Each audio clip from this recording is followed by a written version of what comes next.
ఒక 30 rupees gulkand bun కోసం మనం 30 కిలోమీటర్స్ ట్రావెల్ చేసామంటే ఆ బన్ ఎంత టేస్టీగా ఉందో ఇప్పుడు మనం రివ్యూ ఇవ్వబోతున్నాం. చూడండి ఇక్కడ నా బైక్లో ఒకసారి ఈ హనుమాన్ టీ హౌస్ అనేది చూడండి. నేను 29.5 కిలోమీటర్స్ వచ్చాను ఈ హనుమాన్ టీ హౌస్ కోసం. So let's try it out.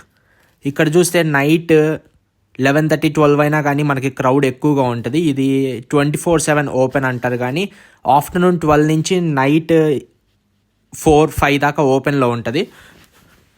So చూస్తున్నారుగా అన్న చాలా బన్స్ కట్ చేసి దాని మధ్యలో మనకి banana jam and gulkand and 2 types of flavour sauce వేసిస్తారు. ఆ ఫ్లేవర్ సాస్ పైనాపిల్ అవ్వచ్చు, లేదా మ్యాంగో అవ్వచ్చు, లేదా ఆరెంజ్ అవ్వచ్చు, మీ ఇష్టం, మీరు ఏది కావాలనుకుంటే అది వేసిస్తారు. సో ఈ టోటల్ బన్ వచ్చేసరికి మనకి 30 రూపీస్ పడుతుంది.